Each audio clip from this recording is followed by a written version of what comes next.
ओम नमः शिवाय।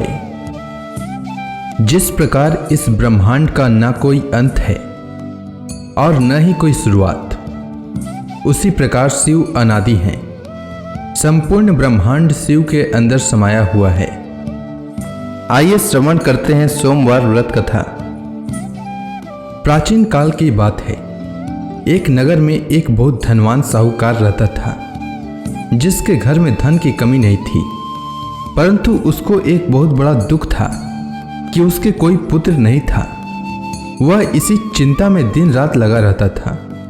वह पुत्र की कामना के लिए प्रत्येक सोमवार को शिव जी का व्रत और पूजन किया करता था तथा सायंकाल को शिव मंदिर में जाकर शिव जी के सामने दीपक जलाया करता था। उसके इस भक्ति भाव को देखकर एक समय पार्वती जी ने शिव जी महाराज से कहा कि महाराज, यह साहूकार आपका अनन्य भक्त है और सदैव आपका व्रत और पूजन बड़ी श्रद्धा से करता है। इसकी मनोकामना पूर्ण करनी चाहिए। शिव जी ने कहा, हे पार्वती, यह संसार कर्म क्षेत्र है। जैसे किसान खेत में जैसा बीज बोता है वैसा ही फल काटता है, उसी तरह इस संसार में जैसा कर्म करते हैं वैसा ही फल भोगते हैं। पार्वती जी ने अत्यंत आग्रह से कहा, महाराज, जब यह आपका अनन्य भक्त है और इसको अगर किसी प्रकार का दुख है तो उसको अवश्य दूर करना चाहिए, क्योंकि आप सदैव अपने भक्तों पर दयालु होते हैं और उनके दुखों को दूर करते हैं।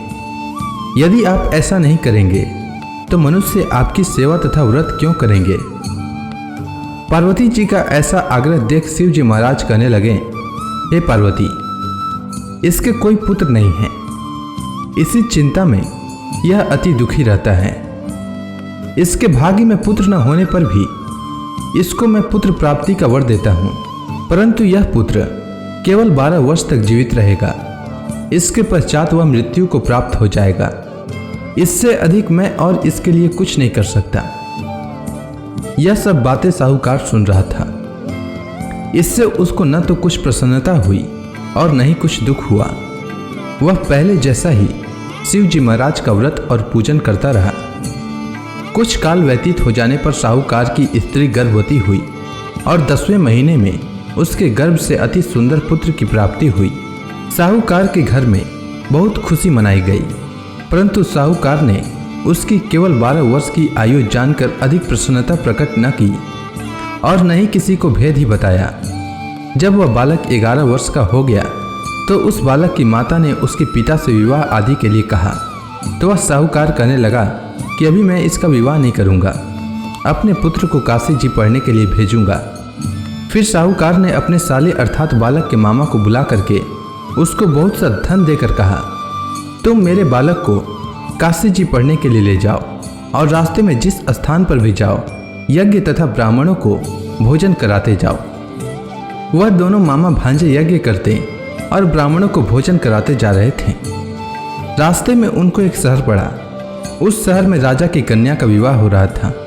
दूसरे राजा का लड़का जो विवाह कराने के लिए बारात लेकर आया था, वह एक आंख से काना था। उसके माता पिता को इस बात को लेकर बड़ी चिंता थी कि कहीं वर को देखकर कन्या के माता पिता विवाह में किसी प्रकार की अड़चन पैदा न कर दें। इस कारण जब उसने अति सुंदर सेठ के लड़के को देखा तो मन में विचार किया कि क्यों न दरवाजे के समय इस लड़के से वर का काम चलाया जाए। ऐसा विचार कर वर के पिता ने उस लड़के और मामा से बात की तो वे राजी हो गए।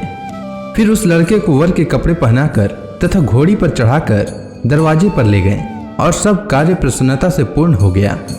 फिर वर के पिता ने सोचा कि यदि विवाह कार्य भी इसी लड़के से करा लिया जाए तो क्या बुराई है। ऐसा विचार कर लड़के और उसके मामा से कहा, यदि आप फेरों का काम और कन्यादान के काम को भी करा दें तो आपकी बड़ी कृपा होगी और मैं इसके बदले में आपको बहुत कुछ धन दूंगा। तो उन्होंने स्वीकार कर लिया और विवाह कार्य भी बहुत अच्छी तरह से संपन्न हो गया। परंतु जिस समय लड़का जाने लगा तो उसने राजकुमारी की चुंदड़ी के पल्ले पर लिख दिया कि तेरा विवाह तो मेरे साथ हुआ है, परंतु जिस राजकुमार के साथ तुमको भेजेंगे वह एक आंख से काना है और मैं काशी जी पढ़ने जा रहा हूँ। लड़के के जाने के पश्चात उस राजकुमारी ने जब अपनी चुंदड़ी पर ऐसा लिखा हुआ पाया तो उसने राजकुमार के साथ जाने से मना कर दिया और कहा कि वह मेरा पति नहीं है, मेरा विवाह इसके साथ नहीं हुआ है, वह तो काशी जी पढ़ने के लिए गया है। राजकुमारी के माता पिता ने अपनी कन्या को विदा नहीं किया और बारात वापस चली गई। उधर सेठ का लड़का और उसका मामा काशी जी पहुंच गए। वहां जाकर उन्होंने यज्ञ करना और लड़के ने पढ़ना शुरू कर दिया। जब लड़के की आयु 12 वर्ष की हो गई तो उस दिन उन्होंने यज्ञ रचा रखा था कि लड़के ने अपने मामा से कहा कि मामा जी आज मेरी तबीयत कुछ ठीक नहीं है। तब मामा ने कहा कि अंदर जाओ और सो जाओ। लड़का अंदर जाकर सो गया और थोड़ी देर में उसके प्राण निकल गए। जब उसके मामा ने आकर देखा कि वह मुर्दा पड़ा है तो उसको बड़ा दुख हुआ और उसने सोचा कि अगर मैं अभी रोना पीटना मचा दूंगा तो यज्ञ का कार्य अधूरा रह जाएगा। अतः उसने जल्दी से यज्ञ का कार्य समाप्त कर ब्राह्मणों के जाने के बाद रोना पीटना आरंभ किया। संयोगवश उसी समय शिव पार्वती जी उधर से जा रहे थे। जब उन्होंने जोर जोर से रोने की आवाज़ सुनी तो पार्वती जी कहने लगी कि महाराज कोई दुखिया रो रहा है, उसके कष्ट को दूर कीजिए। जब शिव पार्वती ने पास जाकर देखा तो वहां एक लड़का मुर्दा पड़ा था। पार्वती जी कहने लगी कि महाराज यह तो उसी सेठ का लड़का है जो आपके वरदान से हुआ था।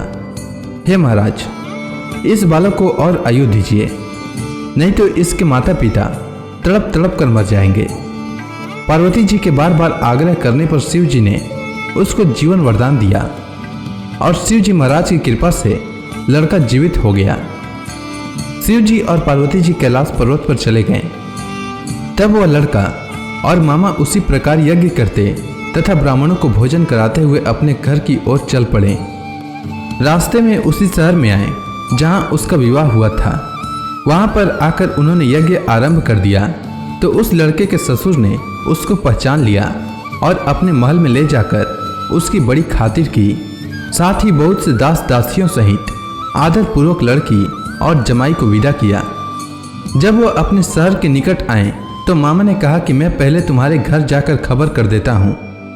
जब उस लड़के का मामा घर पहुंचा तो लड़के के माता पिता घर की छत पर बैठे थे और यह प्रण कर रखा था कि यदि हमारा पुत्र सकुशल लौट आया तो हम राजी खुशी नीचे आ जाएंगे, नहीं तो छत से गिरकर अपने प्राण खो देंगे।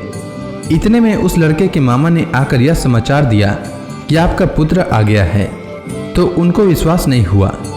तब उसके मामा ने शपथ पूर्वक कहा कि आपका पुत्र अपनी स्त्री के साथ बहुत सारा धन लेकर आया है। तो सेठ ने आनंद के साथ उसका स्वागत किया और बड़ी प्रसन्नता के साथ रहने लगे। इसी प्रकार से जो कोई भी सोमवार के व्रत को धारण करता है अथवा इस कथा को पढ़ता या सुनता है उसकी समस्त मनोकामनाएं पूर्ण होती है। उम्मीद है आपको सोमवार व्रत की कथा अच्छी लगी होगी। अगर आपको यह वीडियो अच्छी लगी हो तो कमेंट सेक्शन में ओम नमः शिवाय लिखना न भूलें। धन्यवाद।